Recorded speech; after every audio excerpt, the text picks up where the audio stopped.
16일차 표적입니다. 표적. 주제는 표적이고요. 창세기 17장, 마태복음 16장, 느헤미야서 6장, 사도행전 16장으로 이렇게 묵상은 시간이 되면 하고, 오늘 거는 시간이 안 되면 묵상은 하지 않겠습니다. 내가 답을 못 따랐어요. 너무 어려웠어. 우리 창세기 17장에서는 뭘 보냐면은 언약의 표적으로 하나님이 할례를 주셔요. 그리고 또 다른 한 가지는 아브라함과 그 부인 사례를 이름을 바꿔주죠. 열국의 아비, 열국의 의미로. 자, 한번 봅시다. 먼저 17장 1절부터. 아브라함이 99세 때에 여호와께서 아브라함에게 나타나 그에게 이르시되 나는 전능한 하나님이라 너는 내 앞에서 행하여 완전하라. 아멘. 여기서 크게 두 가지를 보면은요, 우리 한번 16장 끝절 한번 볼까요? 16장 끝절. 다 같이 16장 16절 한번 봐요. 다 같이 시작. 하갈이 아브라함에게 이스마엘을 낳았을 때 아브라함이 86세였더라. 이스마엘을 낳고 86세, 그리고 오늘 시작은 아브라함이 99세 때에, 그러면 99세 때에 하나님 나타나 주셨는데 13년은 어떤 일이 있었을까? 13년의 세월 속에는 인간의 세월, 하나님 말씀하고 상관없이 살아가는 아브라함, 왜 그랬을까요?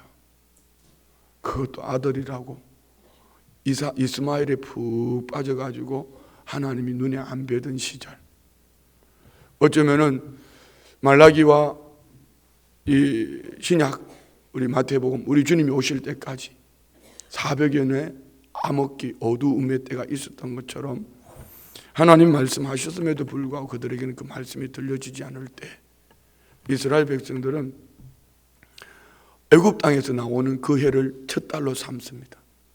그 이전은 우리 역사가 아니다. 우리 역사가 아니다. 그래서 13년의 세월이 성경에 없습니다. 아브라함의 13년. 그때는 아브라함이 하나님의 말씀이 아닌 인간, 자기 중심으로 살아가는 것들. 그러면 하나님은 버리셨나? 그렇지 않습니다. 하나님은 지금 아브라함이 99세 때에 어떤 하나님으로요? 여호와께서 언약하시고 그 언약을 지키시는 하나님이 아브라함에게 나타나셨어요. 아브라함, 너 언제까지 그렇게 살래?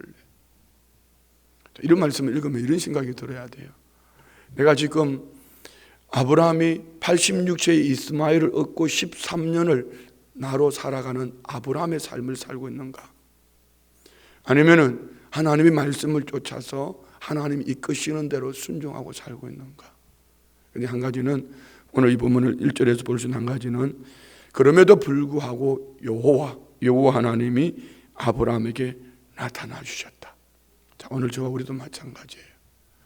그럼에도 불구하고 하나님은 예수 그리스도를 통하여서 우리에게 말씀하신, 약속하신 구원은 이루어지고 있다는 것. 이미 과거의 구원은 영원히 구원을 얻은 줄 믿습니다. 이제 오늘 하루하루의 삶 속에 우리는 성화, 예수님을 닮아가는 미래적인 구원, 영화, 이미 예수님은 이루어 놓으셨지만 우리는 순종함으로 살아가는 거예요. 그것이 오늘 1절 중반에 한번 봅시다. 세 가지로, 두 번째는 세 가지로 말씀합니다. 그에게 이르시되 나는 전능한 하나님이라. 전능한 하나님, 엘샤다이 하나님. 이 엘샤다이 하나님은 능치 못할 일이 없다, 충분하다, 부족함이 없다, 이런 길게 하지는 않겠습니다. 한마디로 전능하신 하나님, 그 하나님이 나의 주 여호와 하나님. 아멘. 자, 그리고 두 번째는요, 너는 내 앞에서 행하라. 내 앞에서 행하라. 하나님 앞에서 행하라. 그러면은 우리가 하나님 앞에서 가면 우리 등 뒤에는 누가 있죠? 대답 좀 해보소. 우리가 하나님 앞에 가면은 내 등 뒤에는 누가 있냐고요? 찬송은 언제까지 잘 부르면서 나의 등 뒤에서 나를 도우시는 주. 이 말은 무슨 얘기일까요?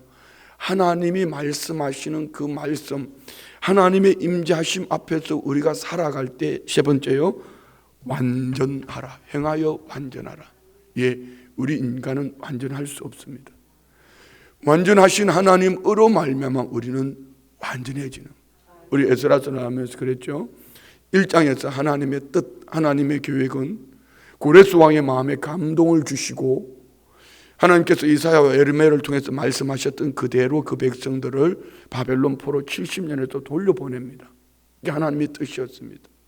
여기에 2장에서는 순종하는 인간, 하나님이 말씀하신 대로 각성으로 더 좋은 땅 페르시아가 아닌 그 다 무너진 황폐한 땅 사명의 자리로 돌아온 유다 백성들 만나는 장소가 뭐라고 그랬죠? 예배입니다. 예배. 이거 다시 바꿀게요. 찬양을 받으시기 원하시는 하나님, 찬양을 받으신 그 자리 예루살렘으로 이스라엘 백성들을 돌려보냅니다. 완전해지기를 원하는 인간들 완전할 수 없습니다. 말씀을 순종하여 나아가서 각성으로 돌아갔습니다. 그 다음에 찬양받으시는 하나님과 완전을 사모하는 인간들의 만남이 예배입니다. 그래서 하나님이 찾으시는 자는 예배자입니다. 예배자. 예배는 그냥 뭐 설교 듣는 것이 아니고 노래 부르는 것이 아니고 기도해서 응답받는 것이 아니고 완전하신 하나님 앞에, 찬양받으시는 하나님 앞에 완전을 사모하는 주의 백성들이 뭐 하는 거다고요? 하나님을 만나는 장소, 예배하는 장소. 그래서 오늘 이 세 가지요, 우리는 전능하신 하나님이 내 앞에서, 우리는 하나님 앞에서 함께 하신 하나님, 나의 등 뒤에서 도우신 하나님, 우리는 늘 하나님의 면전의식, 이 신앙생활 중심 속에 중요한 것. 여러분이 지금 저를 보는 것이 아니라 제 입술에 나오는 이 말씀이 하나님께서 여러분에게 주시는 여러분 앞에 있는 말씀이기를 원합니다. 그리할 때 우리는 완전한 삶, 우리가 완전하려고 하는 것은 하나님의 말씀 앞에 우리가 순종할 때에 하나님이 말씀하신 그 은혜가 우리의 삶 속에 이루어지는 줄 믿습니다. 자, 우리 2절 봅시다. 그리고 이제 계속 쭉 읽어 내려가면 하나님이 급할 때는, 우리가 약할 때는 하나님이 항상 하나님 혼자 하셔요. 하나님이 나타나 주실 때는 문제가 해결되어지는 시간입니다.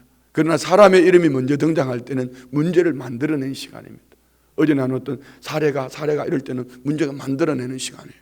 그러나 요 하나님이 나타나실 때는 이게 문제가 해결되어지는 시간이에요. 그리고 하나님이 내가 너 사이에, 내가 내 언약을, 내가 너와 내가 너로 계속 이게 반복되어집니다. 무슨 얘기죠? 인간이 만들어낸 문제를 하나님이 해결하시는 시간입니다. 자, 봅시다.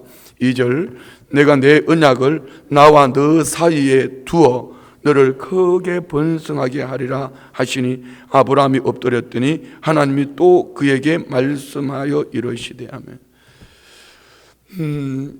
인간의 허송세월 13년을 살아가는 불순종하는 아브라함, 그럼에도 불구하고 하나님, 여호와 하나님 함께 하셔서 엘샤다이 하나님으로 너는 내 앞에 완전하라, 내 앞에서 행하여서 완전하라, 이 말씀을 하시고 하나님은 내가 너와 나 사이에 너를 크게 번성하게 했다. 크게 번성하게 했다. 이는 처음 부르실 때에 우리 창세기 12장에서 주신 약속이에요. 하나님은 한 번 약속하신 것을 끝까지 지킵니다. 옆집에게 하나님이 뒤끝이 있다? 예, 하나님이 좋은 말씀 속에서도 뒤끝이 있지만 때로는 그 약속이 이루어질 때까지 하나님은 끝까지 우리 사람들끼리는 뒤끝이 있으면 별로 안 좋아요. 근데 하나님은, 이 하나님의 뒤끝은 장렬입니다. 뭘요? 복 주시기 위해서. 내가 너에게 크게 번성하게 했다. 내가 너로 크게 번성하게 하겠다. 하나님이 약속하시니 아브라함이 엎드렸다. 자, 오늘 마찬가지입니다. 오늘 저를 통해서 우리 성도님들이 이 말씀을 함께 나눕니다. 하나님께서 아브라함에게 주신 말씀이라고 믿으세요. 그리고 아브라함의 약속으로 끝나면 안 됩니다. 오늘 저와 우리에게 주신 말씀으로 믿으세요. 그 다음에 엎드려야 돼요. 여러분은 지금 저를 통하여서 듣지만 여러분이 엎드리면 하나님이 이 말씀이 여러분에게 더 구체적이고 더 힘있게 하는, 더 능력 있게 하는 말씀으로 들려지기를 원합니다. 자, 보십시오. 아브라함이 약속의 말씀을 듣고 엎드렸습니다. 하나님이 또 그에게 말씀하여 이르시되, 4절요, 보라, 내 언약이 너와 함께 있으니 너는 여러 민족의 아버지가 될지라. 이제 후로는 내 이름을 아브라함이라 하지 아니하고 아브라함이라 하리라. 이는 내가 너를 여러 민족의 아버지가 되게 함이니라. 아멘. 하나님이 크게 번성하게 하겠다. 그 말씀을 들려주실 때 아브라함은 엎드렸습니다. 엎드렸을 때 하나님이 다시 구체적으로 들려주시는 그 음성이 뭡니까? 내 언약이 너와 함께 있어 너는 여러 민족의 아버지가 될지라. 한번 동그라미 될지라. 이 말은 이거예요. 하나님의 완성, 인간의 순종. 하나님은 이미 되게 해주셨어요. 여기에 나머지 몫은 내 몫입니다. 아멘 좀 해보세요. 그래서 이 말씀이 어떤 에게는 능력이 되고 어떤 에게는 뜬구름이 되는 거예요. 어떤 이가 능력이 되죠. 그 약속의 말씀을 믿음으로 순종하는 에게는 능력이 되지만 이 말씀이 하나의 어떤 귀에 들려지는 이야기로, 아브라함의 이야기로, 그 사람의 이야기로 그는 그냥 뜬구름 잡는 거예요. 왜 신앙생활 속에 갈등할까요? 왜 신앙 속에 방황할까요? 이는 하나님이 이루어 놓으신 약속을 내가 믿음으로 순종하지 못하기 때문에. 오늘 우리 모든 성도님들은 어떤 말씀이라도, 올해 새해 받은 말씀이라도 그것이 하나님께서 내게 이루어 주신 될지라, 이루어 주신 말씀이라고 믿고 순종하면 이미 이루어 놓으신 하나님의 약속이 여러분의 삶 속에 응답으로 나타날 것을 믿습니다. 그런데 하나님은 아브라함을 아브라함 많은 무리의 아버지, 열국의 아버지, 여러 민족의 아버지.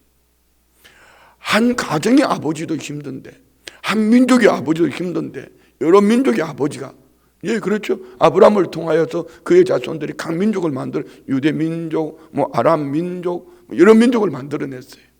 약속을 하나님 반드시 성취하십니다. 자, 6절요. 내가 너로 심히 번성하게 하리니 내가 내게서 민족들이 나게 하며 왕들이 내게로부터 나오리라. 내가 내 언약을 나와 너 및 내 대대 후손 사이에 세워서 영원한 언약을 삼고 너와 내 후손의 하나님이 되리라. 아멘. 영원한 언약이 되어지기를 축복하며, 영원한 언약의 중심은 예수 그리스도입니다. 할렐루야. 뿐만 아니라 8절요. 내가 너와 내 후손에게 내가 거류하는 땅, 이 땅 곧 가나안 온 땅을 주어 영원한 기업이 되게 하고 나는 그들의 하나님이 되리라. 계속 내가 너와 후손에게, 우리 성도님들 안에도 이 축복이 있기를 원합니다. 그리고 또 하나님이 새로운 징표를 하나 주죠. 언약의 징표를 할례입니다. 할례. 9절부터 봅시다. 9절부터 시작. 하나님이 또 아브라함에게 이르시되 그런즉 너는 내 언약을 지키고 내 후손도 대대로 지키라.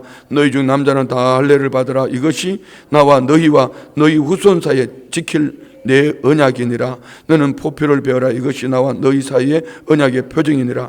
너희 대대로 모든 남자는 집에서 난 자나 또는 너희 자손이 아니라 이방 사람에게서 돈으로 산 자를 막론하고 난 지 8일 만에 할례를 받을 것이라. 너희 집에서 난 자든지 너희 돈으로 산 자든지 할례를 받아야 하리니 이에 내 언약이 너희 살에 있어 영원한 언약이 되려니와 할례를 받지 아니한 남자 곧 그 포표를 베지 않은 자는 백성 중에 끊어지리니 그가 내 언약을 배반하였습니다. 하나님의 언약의 징표를 뭘 주셨어요? 하나님이 할례를 선포했습니다. 그러나 이 할례를 언약의 징표로 내가 받고 순종하면은 내 것이 되지만 그러지 하지 않을 때는 하나님은 언약을 배반했다. 그리고 15절에 보면은 사례의 이름을 사라로 바꿔줍니다. 15절 시작. 하나님이 또 아브라함에게 이르시되 내 아내 사례는 이름을 사례라 하지 말고 사라라 하라. 내가 그에게 복을 주어 그가 내게 아들을 낳아주게 하며 내가 그에게 복을 주어 그를 여러 민족의 어머니가 되게 하리니 민족의 여러 왕이 그에게서 나리라. 열국의 어미 사라로 바꿔줍니다. 그런데 아브라함의 반응은 어떻죠? 17절. 아브라함이 엎드려 웃으며 마음속으로 이르되 100세 된 사람이 어찌 자식을 낳을까? 사라는 90세니 어찌 출산하리요 하고 아브라함이 하나님께 아뢰되 이스마엘이나 하나님 앞에 살기를 원하나이다. 자, 28절이요. 18절 28절이 이게 우리 살아가는 모습일 수도 있어요. 말도 안 되는 얘기거든요. 아브라함은 100세, 99세. 이제 이 10년 차이 살아 할매. 웃음이 나올 수밖에 없죠. 그런데 아브라함은 지금 대신의 응답. 자기 자신은 이 엘리에셀이 내 상속자가 아닐까? 그랬는데 하나님이 하갈을 통해서 어떻든 86세에 이스마엘을 주셨잖아요. 그리고 이스마엘이 성장하는 13년 동안 눈앞에 두고 보니까 이스마엘이 영락없이 자기하고 속배 닮았거든. 그러니까 이게 내 씨구나. 그럼 그렇지. 그런데 하나님이 99세에 네게 아들 주겠다. 내 아내 사라를 통해서 아들을 주겠다. 그러니까 웃음을 짓는 거예요. 그때 하는 말이 이스마엘이나 이 대타의 축복? 말도 안 돼. 대신의 축복? 아니요. 하나님은 말씀하신 그대로 정확하게 주십니다. 그러면 우리는 자꾸 바꾸려고 하지 말아요. 잔머리 굴리지 말아요. 인간이 하나님이 주시는 응답을 다른 응답으로 자기 합리화를 시키면서 이것이 응답이지요, 저것이 응답이지요, 이렇게 바꾸지 말잔 말이죠. 우리는 하나님이 말씀하신 그대로 믿어요. 아멘이 이렇게 큰 이유는 바깥에 비가 오려고 그러더라고. 그냥 믿어요. 할렐루야. 눈앞에 보이는 거 가지고 이게 응답이라고 붙잡고 가다가 잘못하면 퐁당하고 빠질 수 있습니다. 이스마엘은 응답이 아니에요. 인간의 방법이었어요. 그렇지만 하나님은 아브라함과 한 약속 때문에 이스마엘도 크게 번성하지만 크게 번성하는 그가 지금까지 하나님의 백성들, 유대 백성들을 괴롭히고 있습니다. 오늘 이 말씀을 보면서 내가 하나님 말씀을 믿지 못하고 헛웃음 지은 이 삶이 얼마나 엉터리 삶이었나를 돌아보게 되는 거죠. 자, 그리고 24절 봅시다. 24절 시작. 아브라함이 그의 포피를 벤 때는 99세였고 그의 아들 이스마엘이 그의 포피를 벤 때는 13세였더라. 그날에 아브라함과 그 아들 이스마엘이 할례를 받았고 그 집의 모든 남자 곧 집에서 태어난 자와 돈으로 이방 사람에서 사온 자가 다 그와 함께 할례를 받았더라. 아멘. 하나님은 두 가지 언약의 징표를 주셔서 이름을 바꿔주시고 할례를 허락하셨다. 그러나 우리는 하나님이 말씀하신 그 말씀을 반드시 믿음으로 순종하여 그것이 나의 삶의 은혜와 복의 통로되기를 축복합니다. 우리는 마태복음 16장에서는 요나의 표적 그리고 교회를 세우심. 자, 우리 1절 봅시다. 1절. 바리새인과 사두개인들이 와서 예수를 시험하여 하늘로부터 오는 표적 보이기를 청하니. 자, 여기 보면은 어제 그 바리새인과 사두개인들이 어디서 왔죠? 그 사람들이 예루살렘에서 여기 게네사렛 호수까지 왔어요. 무려 그 먼 거리 170km 그랬나? 얼마나 그러더라? 그 먼 거리를 몇 날 며칠을 뭐 때문에 왔죠? 장로들의 유전, 손 씻지 않고 먹는 거 그것 때문에 왔어요. 근데 예수님의 손은 어떤 손이라고 그랬죠? 어제 마태복음 9장 18절에 죽은 아이에게 손을 얹으면 낫는 손, 권능의 손. 그러나 육신의 눈으로 바라보는 것들은 장로들의 전통을 바라보는 애들은 손에 때가 묻었냐 안 묻었냐, 손톱이 기냐 안 기냐, 교회에 사람이 있냐 없냐, 그 교회 구성 멤버가 누구냐 없냐, 이걸 보고 있어요. 우리는 주님 앞에 나올 때에 하나님의 말씀, 주님의 권능의 손, 그 사람들이 와서 하늘로부터 오는 표적을 보여주세요. 얼마나 좋아요. 그런데 나쁜 의도는 시험하기 위해서. 자, 우리 살면서 이런 건 하지 마요. 어떻게 하나 보자. 그러다 자기 속 터져 죽는다. understand? 그러니까 어떻게 하나 보자 이런 거 하지 말고 그냥 하나님의 말씀을 믿어요. 그리고 따라가요. 어제 우리 주국장님들 모임을 하면 제가 좀 세게 하고 싶었어. 결론은 이겁니다. 하나 됩시다. 교회가 뭐 하면 하나 됩시다.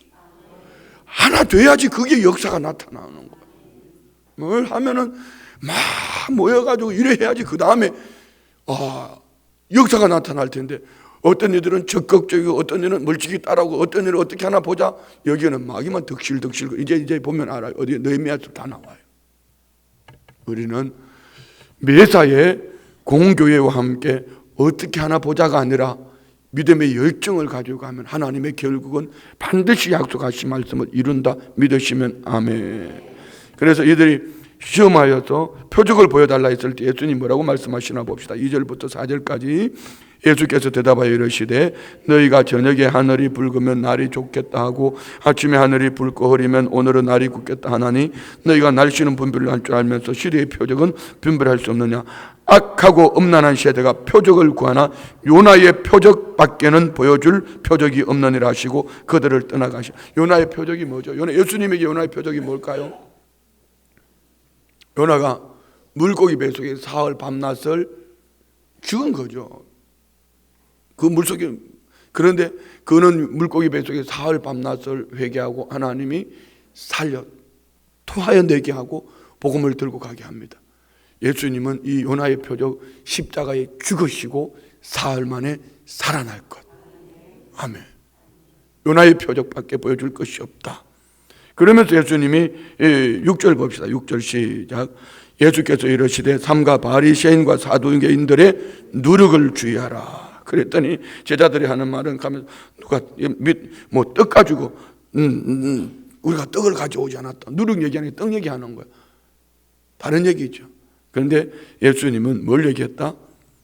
자 봅시다. 11절 12절 시작. 어찌 내 말한 것이 떡에 관함이 아닌 줄을 깨닫지 못하느냐. 오직 바리새인과 사두개인들의 누룩을 주의하라 하시니 그제서야 제자들이 떡의 누룩이 아니요 바리새인과 사두개인들의 교훈을 삼가라 말씀하신 줄을 깨달으니라. 아멘. 자, 여기까지는 요나의 표적. 그들은 예수님, 바리새인과 사두개인들이 예수님에게 표적을 보여달라고 할 때 예수님은 그 시험하는 중심을 아셨어요. 내가 요나의 표적밖에 보여줄 거 없다. 자, 마태복음 16장부터는요 예수님의 사역이 다른 흐름으로 바뀌어집니다. 이전에는 예수님이 어떤 분인지 누구인지 보여주시는 계시하는 사역이었다면 이제 마태복음 16장부터는요 예수님이 나 죽는다. 지금 요나의 표적, 주님이 십자가에 죽으실 것을 암시해 주지요. 그리고 더 구체적인 것은 이제 13절부터 20절까지는 우리 잘 아는 말씀. 예수님이 가시아라 빌립보 지방에 가셔서 세상 사람들을 나를 누구라 하냐, 너희는 나를 누구라 하냐. 베드로의 신앙 고백 위에 바요나 시몬아 내가 복이 있도다. 이것을 내게 알겠니 혈육이 아니고 내 하늘에 계신 내 아버지나. 내가 그때 말씀이 고백 위에 베드로는 주는 그리스도 살아계신 하나님의 아들이라 베드로가 고백할 때에 주님이 바요나 시몬아 내가 복이 있도다. 이것을 내게 알겠니 혈육이 아니고 하늘에 계신 내 아버지라. 이렇게 축복하시고 이 반석 위에 이 신앙 고백 위에 내 교회를 세우리니 예수님만이 교회의 주인입니다. 예수님만이 교회의 머리입니다. 할렐루야. 이 반석에 내 교회를 세우리니 음부의 권세 마귀 권세가 이기지 못하리라. 내가 천국 열쇠를 내게 주노니. 여기까지 나와요. 이 베드로의 신앙 고백 예수님 축복하시고 난 다음에 21절이 중요한 말씀. 21절 시작. 이때로부터 예수 그리스도께서 자기가 예루살렘에 올라가 장로들과 대제사장들과 서기관들에게 많은 고난을 받고 죽임을 당하고 제3일에 살아날 것을 제자들에게 비로소 나타내시. 이때로부터 비로소 언제 말입니까? 베드로의 신앙 고백 이후에. 그래서 우리는 신앙 고백으로 교회가 세워지고 우리는 신앙 고백 가지고 천국 가는 거예요. 뭘 했냐 많이 했냐 큰 거냐 이게 중요한 거 아닙니다. 과부의 두렵던 그 중심을 드리는 신앙 고백. 향유옥합을 깨뜨리는 마리아의 그 신앙 고백, 중심을 드리는 신앙 고백. 우리는 작은 일이든 큰 일이든지 주님 앞에 드려지는 신앙 고백이 있기를 원합니다. 우리는 이 신앙 고백 가지고 천국 가는 거예요. 할렐루야. 그래서 내 이름을, 내 능력을, 나를, 그건 아무것도 아니에요. 꽝. 그렇지만 주님의 이름으로 신앙을 고백하면서 믿음으로 드려진 나의 모든 삶은 하늘나라 칭찬과 상급이 될 줄 믿습니다. 이때로부터 이 신앙 고백으로 주님이 축복하시고 이때로부터 요나의 표적 말씀하셨던 것처럼 주님은 예루살렘에 올라가서 고난받으실 것, 십자가에 죽으실 것을 제자들에게 비로소 나타내요. 비로소 주님이 보여주시는 표적 중에 하나가 뭐죠? 신앙 고백 위에 교회를 세운다. 그래서 오늘 교회는 사람이 많이 모인 장소가 아니고 이 건물이 아니고 예수 그리스도를 믿는 믿음의 사람들의 무리, 이게 교회예요. 자, 넘어갑니다. 24절부터요. 이에 예수께서 제자들에게 이르시되 누구든지 나를 따라오려거든 자기를 부인하고 자기 십자가를 지고 나를 따를 것이니 누구든지 제 목숨을 구원하고자 하면 이럴 것이요 누구든지 나를 위하여 제 목숨을 잃으면 찾으리라. 사람이 만일 온 천하를 얻고도 제 목숨을 잃으면 무엇이 유익하리요? 사람이 무엇을 주고 제 목숨을 받겠느냐? 인자가 아버지 영광으로 그 천사들과 함께 오리니 그때 각 사람이 행한 대로 갚으리라. 오늘 우리는 주님의 제자가 되기를 원합니다. 이거 기가 딱 떨어졌는데도 안 돼요. 자기 부인하세요. 남편의 부인 말고 나는 죽었다. 죽을 깍 아니고 이미 죽었다. 나는 죽었다. 예수 안에서 죽었다. 나는 죽고 나는 예수로 산다.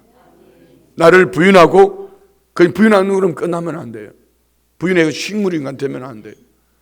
자기 십자가를 지고 주를 따라가는 것.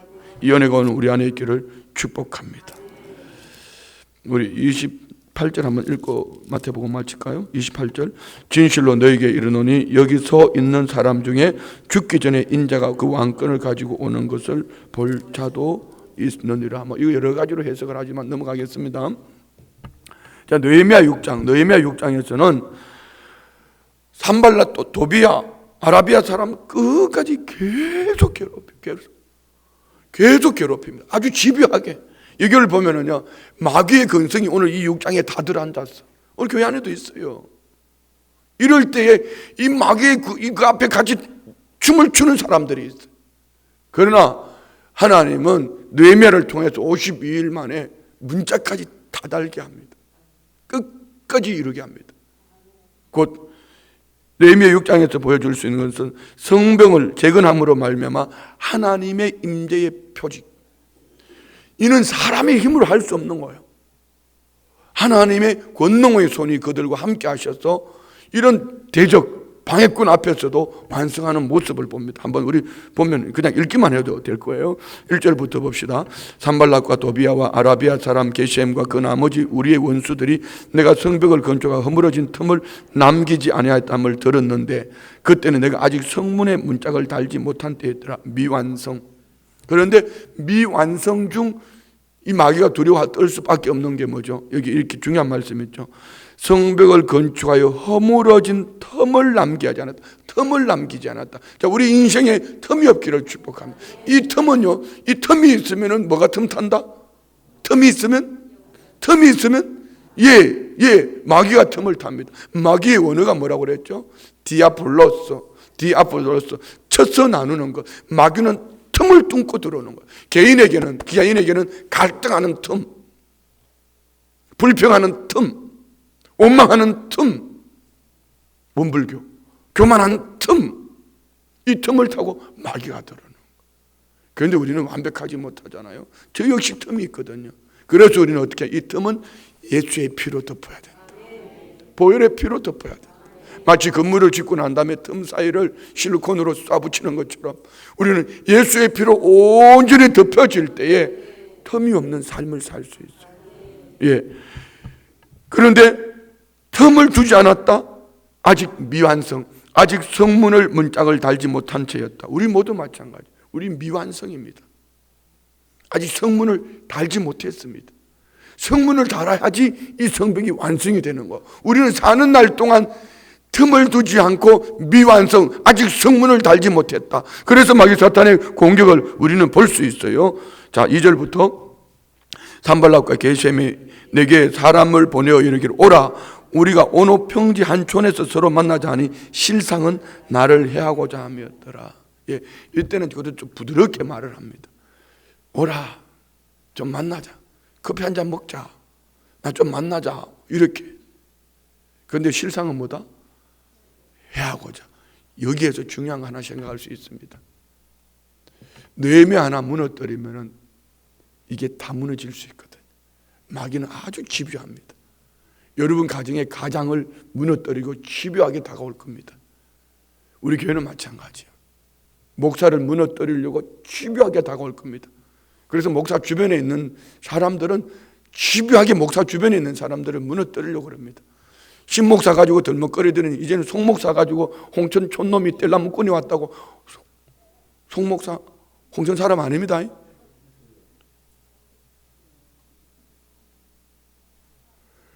주변에 있는 부교역자들을 악담을 하고 집요하게 다가옵니다. 그는 사람이 그러는 거 아니에요. 마귀가 그러는 거예요. 누구를 무너뜨리려고요? 제 보따리 사가지고 가기를 원하는 거죠. 죽어도 안 갑니다. 하나님이 가라 할 때까지. 이걸 분별할 줄 알아야 돼요. 그 같이 등살이부터가 짝짝꿍 하는 그 인간은 또 뭐 듣는지 몰라. 참 심각해요. 참 안타까워요. 이번에는 그냥 안 넘어갑니다. 성문짝을 탈 때까지. 자, 보세요. 여러분 한 사람, 여러분이 사업주입니까? 여러분이 가정이 가장입니까? 여러분이 어떤 일을 맡고 계십니까? 구역입니까? 그 하나 무너뜨리면 그 공동체가 무너지거든요. 해하기 위해서 좋은 말로 이렇게 오지만은 여러분 여기에 무너지지 않기로 원합니다. 여기에 자, 그 다음부터 대응하는 방법을 보세요. 성경대로 하면 돼요. 3절 봅시다. 3절 시작. 내가 곧 그들에게 사자들을 보내어 이르기를 내가 이제 큰 역사를 하니 내려가지 못하겠노라. 어찌하여 역사를 중지하게 하고 너에게로 내려가겠느냐 하며. 자, 이 역사가 뭐죠? 하나님의 일, 사명이에요. 자, 여러분, 우리는 어떤 일을 하더라도 사명의 자리만 내놓지 않으면 삽니다. 그래서 사명이 있으면 사는 거예요. 뭐 역사가 아무거나 역사인 줄 압니까? 역사는 하나님이 맡겨주신, 그렇다고 오연하지 마세요. 사명이라는 것은 가정에도 사명이 있고, 선생님들 사명이 있고, 직장에서도 사명이 있고, 교회에서도 사명이 있고, 각 사람이 허락하신 사명이 있는데 이 사명의 자리를 두고 자꾸 다른 데 여기 갖다 붙었다가 저기 갖다 붙었다가 이렇게 하니까 문제가 되는 거예요. 우리 사명을 붙잡아요. 할렐루야. 이 사명을 붙잡고 살아갈 때 남의 게 또 커 보인다? 남에게 커 보이는 거 그거 하지 말아요. 내게 꼭 맡겨주셨다. 내게 꼭 맡겨주셨다는 거 믿으시면 아멘. 3절요. 다시 봅시다. 3절 시작. 내가 또 곧 그들에게 사자들을 보내어 이르기를 내가 이제 큰 역사를 하니 내려가지 못하겠노라. 어찌하여 역사를 중지하게 하고 너에게 내려가겠느냐 하며 우리 안에 이 응답이 있기를 축복합니다. 어찌하여 이 역사를 거치고 내가 하찮은 것에 뺏기겠냐 생각을 삶을 이 역사 때문에 내가 갈 수 없어. 그걸 몇 번이나 했더라? 4번이나. 다 봅시다. 4절. 그들이 4번이나 이같이 내게 사람을 보내되 나는 꼭 같이 대답하였더니 5번째요. 5절요. 산발랏이 5번째는 그 종자의 손에 봉하지 않은 편지를 들려 내게 자, 여기 왜 봉하지 않은 편지를 보냈을까요? 소문 내는 거예요. 주변에 소문 내는 거예요. 왜? 봉하지 않았다는 것은 이걸 들고 가다가 얼마나 궁금하겠어. 봉한 거는 볼 수 없지만 가다가 안 봤어요? 안 봤어요? 그런데 안 봤어 하는 입이 또 옆집에 안 봤어요? 그 옆집부터 가지 말라고 그러더라. 하지 말라더라 하는까지 얘기하면서 안 봤어요? 이게 소문을 내는 거예요. 만들어내는 거예요. 자, 내용이 뭡니까? 내용이 6절 시작. 그 글에 이르기를 이방 중에도 소문이 있고 가스무도 말하기를 너와 유다 사람들이 모반하려 하여 성벽을 건축한다니 네가 그 말과 같이 왕이 되려 하는도다. 왕이 되려. 예, 이 당시 왕은 누구죠? 페르시아 왕은 아닥사스다 왕입니다. 많은 주변 나라들을 다 이겨먹은 페르시아 그 나라의 아닥사스다 왕인데 이제 헛소문을 내는 거예요. 느헤미야가 아닥사스다 왕의 명을 받고 와서는 뭐 한다? 지금 여기 왕이 되려고 한다. 소문을 퍼뜨리는 거예요. 말을 만들어내는 거예요. 없는 말을 만들어내는 거예요. 그 말 만들고 싶으면 재봉틀로 입 좀 꼬매요. 자꾸 쓸데없는 말 만들어가지고 열심히 일하는 성도님들 괴롭히지 말고 좀 꿰매요. 아버지. 자, 7절 시작. 또 내가 선지자를 세워 예루살렘에서 너를 들어 선전하기를 유다의 왕이 있다 하게 하였으니 지금 이 말이 왕에게 들릴지라. 그런즉 너는 이제 오라 함께 의논하자 하였기로. 이제는 그렇게 소문을 내고 난 다음에 너 이 소문 냈는데도 가만히 있을 수 그래? 너 와. 자, 여러분 이런 일이 있을 때 반응하는 방법이요. 잠언서에 보면은 정확하게 기록하고 있습니다. 우리 한번 이만큼 접어놓고요. 잠언서 26장 4절로 5절 말씀 볼까요? 잠언서 26장 4절로 5절에 보면은 이게 헷갈리는 말이에요. 잠언서 26장 4절로 5절 다 같이 시작. 미련한 자의 어리석은 것을 따라 대답하지 말라. 두렵건대 너도 그와 같을까 하노라. 자 보세요. 자 여기 미련한 자의 어리석음. 지금 산발락과 도비아와 아라비아 사람이 처음에는 중간에서 만나자 하다가 나중에는 4번 편지를 보내다 하니까 5번째는 이제 봉하지 않은 걸로 소문을 만들어내는 거야. 헛소문을 만들어내는 거예요. 이게 아주 미련한 곰탱이 같은 인간들이죠. 그 배후에는 뭐가 있죠? 마귀 사탄이. 여기에 대응하다가 같이 성질을 부리면 같이 자빠진다? 성질 부리지 마요. 그 같이 성질 부리다가 지금 그 얘기예요. 미련한 자의 어리석은 것을 따라 대답하지 말라. 두렵건대 너도 그와 같을까 하노라. 왜 주님이 원수를 갚지 말라 했을까요? 왜 주님이 핍박하는 자를 축복하라 했을까요? 물론 그 속에는 하나님이 하실 일들이 있겠지만 너 악하게 대역하다 너 똑같이 악당이 된다. 참 경찰들 보면 재밌는 분들이 있어요. 경찰들을 그 조폭 담당하시는 분들은 조폭 닮아간다. 옷 입는 것도 그렇고 머리도 그렇고 걸음걸이도 경찰이 물론 요즘은 좀 다를 거예요. 그게 무슨 얘기예요? 대적하지 마세요. 자꾸 감정이 생겨요. 닮아가요. 그러니까 저도 자꾸 설교 시간에 말을 하잖아. 대적하지 마라. 이렇게 대적하지 마세요. 그냥 무시하라. 이렇게. 그런데 5절에는 또 다르게 말해요. 5절 봅시다. 5절 시작. 미련한 자에게는 그의 어리석음을 따라 대답하라. 두렵건대 그가 스스로 지혜롭게 여길까 하노라. 자 뭐죠? 앞전에는 미련한 자에게 대답하지 마라. 또 대답하래요. 계속 반복되어지는데도 그대로 두면은 그게 참인 줄 알고 착각한다. 이 말을 좀 바꿔볼게요. 한 번은 혼내줘라. 한 번은 대답해라. 두렵건대 그가 스스로 지혜롭게 진짜 그런 줄 안다. 지가 최고인 줄 안다. 이거예요. 마귀가 쓰는 방법이에요. 성경이 정확하게 기록하고 있잖아요. 이런 말씀을 보면서도 분별하지 못한다면 그는 사람도 아니지 하나님의 사람이 아니요. 인간은 될지 몰라도 알아서 하세요. 8절 봅시다. 8절 시작. 내가 사람을 보내어 그에게 이르기를 내가 말한 바 이런 일은 없는 일이요 내 마음에서 지어낸 것이라 하였나니 이는 그들이 다 우리를 두렵게 하고자 하여 말하기를 그들의 손이 피곤하여 역사를 중지하고 이루지 못하리라 함이라. 이제 내 손을 힘있게 하옵소서. 내 손을 힘있게 하옵소서. 이럴 때 뭐 했더라? 마지막 클라이막스는 기도예요. 하나님이 도우시는 거예요. 살아계신 하나님 믿으세요? 이 말로 지어내서 온갖 우리 성도님들을 조롱하고 성도님들을 괴롭히고 악담으로 결국은 뭐죠? 교회 못 나오게 하는 거예요. 여러분 믿음의 자리 그 자리에 있지 못하게 하는 거예요. 사명 감당하지 못하게 하는 거예요. 마귀가 쓰는 방법 여러분 가정에서 그래 할 수도 있어요. 여러분 남편이 여러분의 아내가 여러분의 부모가 자녀가 왜 평소에는 그냥 여보 남편 아내 부인 이러다가 꼭 교회만 간다면 헐크가 돼. 그런 집 있죠? 왜 있으면서 아는 척하고 앉았어? 이게 뭐죠? 그렇게 해가지고 힘 빠지게 해서 우리 권사님 중에 그렇게 교회 못 나오는 분들이 있어요. 딸이 얘기하면 안 돼. 딸이 교회 가면 용돈 안 준다고. 그래서 집에 계셔. 너무 아파. 아버지 방법은 이것밖에 없어요. 이제 내 손을 힘있게 하옵소서. 다 같이 시작. 이제 내 손을 힘있게 하옵소서. 이제 다시 한번 시작. 이제 내 손을 힘있게 하옵소서. 다시 한번 시작. 이제 내 손을 힘있게 하옵소서. 기도밖에 없습니다. 그런데 더 기가 막히는 거, 이 분별이 되어져야 이제는 죽이려고 합니다. 뇌물을 써가지고. 자 봐요. 10절부터 시작.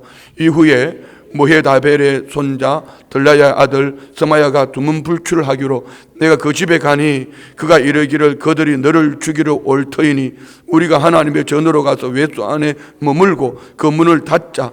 저들이 반드시 밤에 와서 너를 죽이려 하기로. 자, 이 말에 속아 넘어가면 안 돼.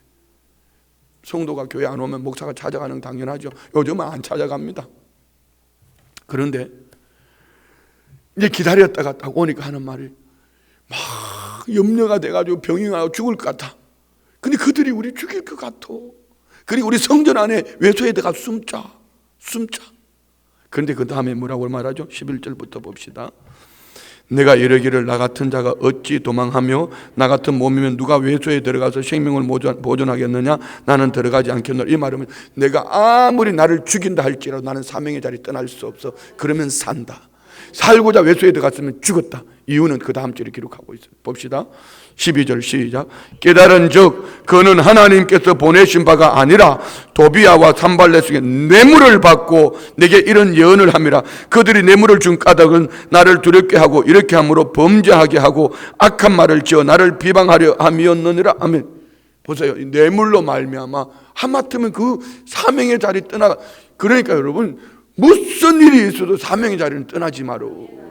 사명의 자리를 떠나가게 하는 목적은 힘을 연약하게 하고 하나님으로부터 멀어지게 하고 무너지게 하는 마귀 사탄의 계기가 그 속에 있다. 그러나 15절요 시작. 성병 역사가 52일 만인 엘룰월 25일에 끝남에 우리의 모든 대적과 주위에 있는 이방 족속들이 이를 듣고 다 두려워하여 크게 낙담하였으니 그들이 우리 하나님께서 이 역사를 이루신 것을 알미라. 예, 15절 16절이 오늘 표정이에요. 표정. 우리는 어쩌든지 하나님 나라를 세워가야 돼. 어쩌든지 구원의 문을 열어야 돼. 어쩌든지 믿음으로 살아야 돼. 어쩌든지 사명의 자리에 있어요. 그러면은 누가 두려워한다? 마귀가 두려워 떤다. 지금 우리 이 맥체인 성경 하는 것 때문에 여러분 안 보이세요? 천정이 막 마귀들이 득실 안 보이세요? 안 보여요? 마귀들이 그냥 긴장을 해가 두려워 떨면서 큰일 났다. 순복음 천정계 맥체인 성경으로 매일같이 저렇게 말씀 365일 하면 어떡하냐? 큰일 났다. 제발 새벽에 일어나지 마라. 못 가라. 목사야 너 아파가 내일 자빠라. 막 이러. 자빠지가 또 나오냐? 내일 못 일어나 버리라. 막 성도들아 비 온다 하니까 가지 마라. 막. 그런데 마귀는 두려워 떠는 거예요. 지금 말하고 있잖아요. 다시 한번 읽어봐요. 16절 시작. 우리의 모든 대적과 주위에 있는 이방 족속들이 이를 듣고 다 두려워하여 크게 낙담하였으니 그들이 우리 하나님께서 이 역사를 이루신 것을 알미라. 아멘. 예, 마귀 사탄의 계기 앞에 두려워 떠시겠습니까? 우리가 사명의 자리에서 마귀를 두렵게 하고 낙담시키겠습니까? 1번, 2번. 반드시 그 은혜가 있기를 원합니다.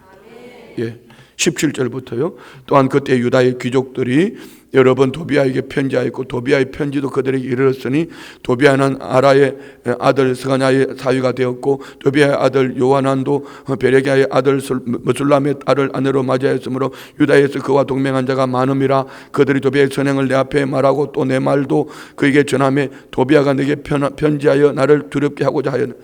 이제 그러면서 불구하고 지네들끼리는 자꾸 짝짝꿍해요. 계속 우리는 사는 날까지 성벽을 아직까지 미완성이다. 그래서 우리는 보혈의 피로 덮어야 돼. 사명의 자리만 있으면 돼. 사명의 자리에 있기를 원합니다. 아멘. 자, 그리고 마지막 사도행전 16장에서는 사역의 열매. 제가 늘 성도님들이 하는 말씀을 드릴 말씀이 있죠. 열매 없이 자꾸 말로 떠들지 마루. 열매를 내놓으면 돼. 주님 뭘로 얘기했어? 요한복음 15장에 열매. 네가 믿음의 사람인지 아닌지는 열매. 뭐 신앙생활 몇 년 했네, 내가 직분이 그게 중요한 게 아니고 지금 오늘 어떤 열매를 맺고 있냐, 쭉정이냐 아니면은 열매를 맺고 있냐 아니면은 다른 나무인가, 이거 말하는 거예요. 자, 봐요. 16장 1절부터 3절까지 시작.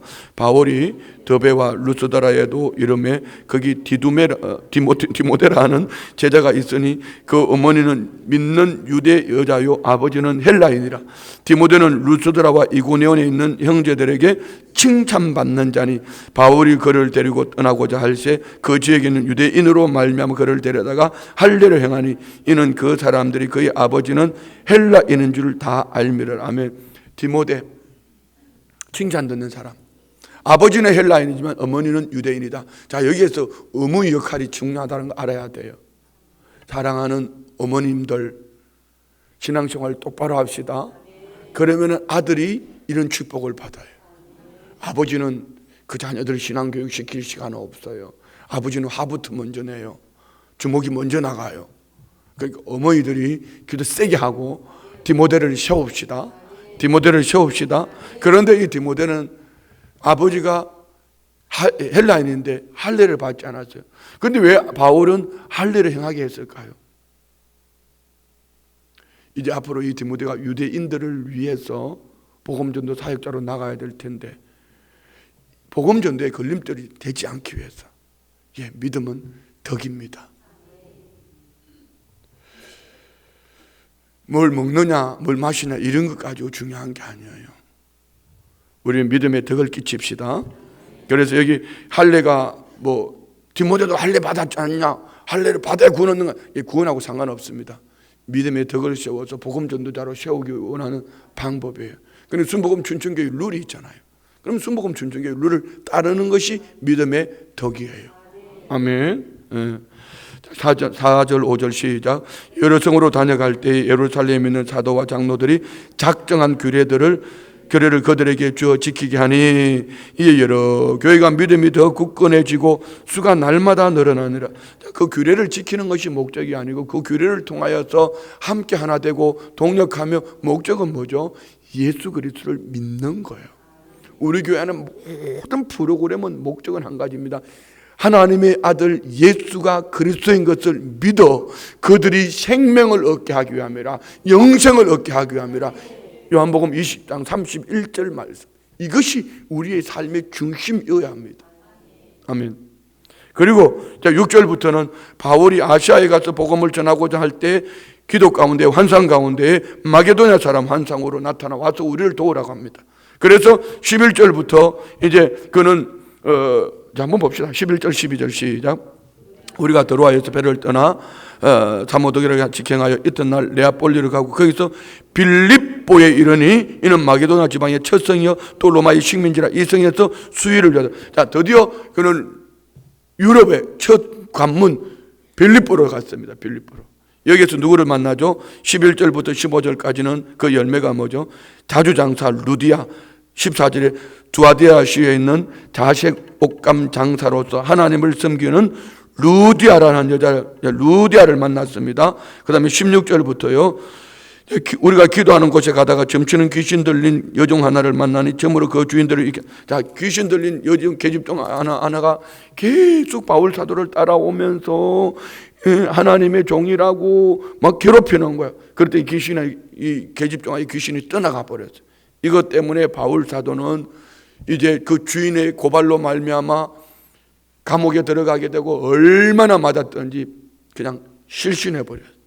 자, 봅시다. 22절부터 무리가 일제히 일어나 고발하니 상관들이 옷을 찢어 벗기고 매로 칠하여 많이 친 후에 옥에 가두고 간수에게 명하여 든든히 지키라니 그가 이런 명령을 받아 그들을 깊은 옥에 가두고 그 발을 착고에 든든히 채웠더니, 예, 오늘 우리의 삶 속에 이럴 때가 있어요.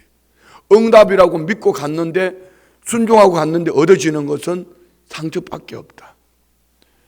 그곳에 하나님이 복음 전도의 문을 열어두셨다. 열매 없거든 그거 돋아서지 말고, 열매 없거든 하나님이 원하시는 열매가 뭘까? 이 직장에 하나님이 원하시는 열매가 뭘까? 이곳에서 원하시는 하나님의 열매가 뭘까? 오늘 한 번 식당에 갔더니요, 전도하려고 그랬더니 이분이 마음이 활짝 다 열렸더라고. 그리고 얘기를 하다 보니까 거기에 종업원으로 우리 성도님이 거기 가서 아르바이트를 했어. 아르바이트를 하면서 얼마나 복음을 전했던지요. 우리 교회 얘기 다 알더라.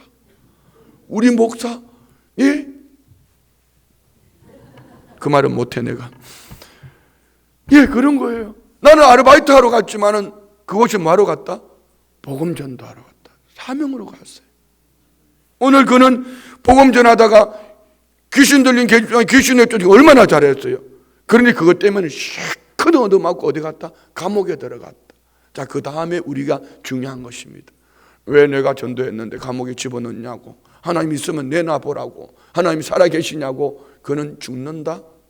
그런데 바울과 실라는 어떻게 하더라 봅시다. 25절 시작. 한밤중에 바울과 실라가 기도하고 하나님을 찬송하며 죄수들이 듣더라. 이에 갑자기 큰 지진이 나서 옥토가 움직이고 문이 곧 다 열리며 모든 사람이 메인 것이 다 벗어진지라. 간수가 자다 깨어 옥문에 열린 것을 보고 죄수들이 도망한 줄을 생각하고 칼을 빼어 자기를 하거늘 바울이 크게 소리질러 이르되 내 몸을 상하지 말라. 우리가 다 여기 있노라 하니 간수가 등불을 달라 하며 뛰어 들어가 무서워 떨며 바울과 실라 앞에 엎드리고 그들을 데리고 나가 이르되 선생들이여 내가 어떻게 하여 구원을 받으리까 하거늘 이르되 다 같이 시작. 주 예수를 믿으라. 그리하면 너와 내 집이 구원을 받으리라 하고 주의 말씀을 그 사람과 그 집에 있는 모든 사람에게 전하더라. 그 밤 그 시각에 간수가 그들을 데려다가 그 맞은 자리를 씻어주고 자기와 그 온 가족이 다 세례를 받은 후 그들을 데리고 자기 집에 올라가서 음식을 차려주고 그 온 집이 하나님을 믿음으로 크게 기뻐하니라. 실컷 얻어맞은 감옥에서 하나님을 찬송할 때에 기도할 때에 지진이 나고 옥토가 움직이고 옥문이 열리고 발의 척과가 끌어지고 간수의 가족을 구원하는 역사가 나타났다. 오늘 우리 안에 이 은혜가 있을지어다. 그리고 35절부터 봐요. 시작. 날이 새며 상관들이 부하를 보내어 이 사람들을 놓으라니 간수가 그 말대로 바울에게 말하여 상관들이 사람을 보내어 너희를 놓으라 하였으니 이제는 나가서 평안히 가라 하거늘 바울이 이르되 로마 사람인 우리를 죄도 정하지 아니하고 공중 앞에 때리고 옥에 가두었다가 이제는 가만히 내보내고냐 하느냐. 아니라 그들이 친히 와서 우리를 데리고 나가야 하리라 하는데 부하들이 이 말을 상관들에게 보고하니 그들이 로마 사람이라는 말을 듣고 두려워하여 와서 권하여 데리고 나가 그 성에서 떠나기를 청하니 두 사람이 옥에서 나와 루디아의 집에서 들어가서 형제들을 만나보고 위로하고 가느라 하면 들어올 때는 죄수로 들어왔지만 나갈 때는 당당하게 나가는 바울 사도. 뭐 때문에요? 로마 시민권. 자, 우리는 하늘나라 시민권 가지고 좀 더 당당합시다. 제발 움츠리지 말고 어깨 쭈그러뜨리지 말고 어깨 쫙 펴고 얼굴도 활짝 펴고 할렐루야. 우리가 무슨 시민권이 있다? 천국 시민권. 얼굴이 천국이어야 되는데 날마다 얼굴에 지가 와서 삐대고 갔어요. 삐댔다는 말이 뭔 말인지 모르죠. 지가 밟고 갔어요. 마귀 사탄이 온갖 그 심령 속에 들었다 나갔다 얼굴이 시무띠 해가지고 그러니까 자꾸 마귀가 까불는 밀가불도 까부르는 거예요. 내가 누군지 알아? 천국 백성이야. 내놔보라 그러. 내 얼굴 봐! 이래야 되는데 얼굴을 보면 마귀표를 가지고 있으면 안 되잖아요. 제가 오늘 길면은 묵상 안 한다고 그랬잖아요. 12분밖에 안 남았어요. 그냥 한번 읽어봅시다. 묵상을 위한 질문 1번. 하나님이 아브라함에게 언약의 표징을 주신 두 가지는 뭐죠? 이름을 바꿔주시고 할례. 두 번째, 아브라함이 이스마엘을 낳은 13년 뒤에 하나님은 어떤 기적을 보여주셨나요? 13년 뒤에 하나님이 나타나셔서 아브라함과 사라에게 아들을 주시겠다. 기적인가? 다음 시간에 보면 태어납니다. 3번, 예수님이 보여주신 요나의 표적은 무엇이며 그 결과는 요나의 표적이 뭐죠? 예수님이 십자가에 죽으실 겁니다. 그리고 그 결과는 뭐죠? 그로 말미암은 교회가 세워지는 거죠. 4번, 예수님이 베드로의 신앙 고백 위에 교회를 세우신 가장 큰 이유는 뭘까요? 베드로의 신앙 고백, 예수 그리스도 아니면 교회가 될 수가 없습니다. 아멘이죠? 5번, 많은 업무 가운데 결국 성벽 건축 영사를 마친 것은 어떤 은혜 때문일까요? 하나님의 선한 손길이지만 사명, 사역. 그래서 계속 괴롭힐 때 그는 이 느헤미야는 중간중간 보면 기도했다. 주의 손이, 주의 능력이 이런 거예요. 기도. 그래서 우리는 사명을 감당하면 기도를 놓치면 안 돼요. 아멘이죠. 6번, 산발락과 도비아의 간교한 계략은 오늘날 교회 사역에 어떤 교훈을 줄까요? 똑같다. 우리에게도. 이해가 되셨어요? 어떻게 이겨야 되겠죠? 잠언서 26장 4절 5절 말씀으로 이기십시오. 오늘 느헤미야가 이긴 것처럼 성문을 달 때까지. 자, 7번, 바울에게서 디모데와 루디아는 어떤 존재였을까요? 디모데와 루디아는 복음 전도의 열매 동력자입니다. 동력자. 디모데는 아들이었습니다. 자주장사 루디아는요, 이 빌립보 성에서 교회가 세워지는 핵심 부흥의 주역입니다. 이 축복이 여러분에게 있기를 원합니다. 여러분이 누구인가 디모데가 되어주고 누구인가 루디아가 되어주고 이 목사에게도 여러분이 디모데가 되어주고 루디아가 되어주고 또한 여러분이 누구인가 디모데를 세워가고 루디아를 세워갈 수 있는 이런 열매가 있기를 축복합니다. 8번요. 바울은 복음 사역을 하다가 고난을 당할 때 로마 시민권을 어떻게 사용했나요? 예, 죄수로 들어왔지만 당당하게 천국 시민권답게 난 혼자 이렇게 적용해 봤어. 자, 적용입니다. 적용. 첫 번째, 우리는 하나님 나라의 씨입니까? 네. 두 번째, 오직 예수 그리스도를 믿고 그분을 그리스도로 하나님의 아들로 고백합니다. 세 번째, 오늘도 성령의 인도하심을 따라 구원의 백성을 만나기를 기뻐하십니까? 예, 성령의 인도하심을 따라가면 병원도 갈 수도 있습니다. 감옥에 들어갈 수도 있습니다. 내가 원하는 것이 아니고 하나님이 원하시는 곳이 어느 누구를 향해서라도 하나님은 우리를 때로는 약하게도 하고 때로는 환경으로 무너뜨리기도 하지만 그곳에서 우리를 복음으로 사용하신다는 거 믿으시면 아멘. 그래서 자꾸 사람의 방법으로 하려고 하지 말아요. 우리는 오직 주님의 이름으로. 할렐루야. 자, 기도. 첫 번째 시작. 하나님 우리에게도 견고한 신앙생활을 위해 표징을 주옵소서. 예, 그 표징이 뭐죠? 우리에게 표징이 뭘까요? 예수 그리스도의 십자가. 십자가만 보내. 히브리서 12장 2절. 우리는 믿음의 주요 또 온전케 하신 예수를 바라보자. 왜? 예수님은 그 앞에 있는 부끄러움을 개의치 아니했다. 그리고 하나님의 보좌 우편에 앉으셨다. 우리는 십자가가 우리의 표징이 되기를 원합니다. 할렐루야. 두 번째, 맡겨주신 교회를 세우기 위해 자기 십자가를 피하지 않게 하옵소서. 자기 십자가, 여러분 자기 십자가 집시다. 자기 십자가인데 자꾸 남한테 맡기려 하지 말아요. 목사한테 지으려고 하지도 말고 자기 십자가를 지어. 목사 보고 자꾸 지라고 그래. 아멘 좀 왔어. 3번, 우리에게 아름다운 동력자인 제자들을 주옵소서. 예, 여러분 우리는요 제일 행복할 때가 이때입니다. 예, 가르침을 받을 때도 참 좋지만 내가 누군가를 가르칠 때로 신바람 납니다. 우리가 지금 5천 성도를 부흥하려면 여기 계시는 분들은 다 가르친 자가 돼야 돼. 새가족 선생님이 돼야 된단 말이에요. 알았죠? 근데 뭘 말하라 그러면 나 교회 40년 다닌 거 얘기밖에 할 게 없어. 새벽에 가서 늘 은혜 받은 얘기밖에 없어. 은혜는 받았는데 그 다음에 뭐요? 예수님 얘기를 할 수 있어요. 알았죠? 네, 기도하겠습니다. 우리 기도하기 전에 잠깐만.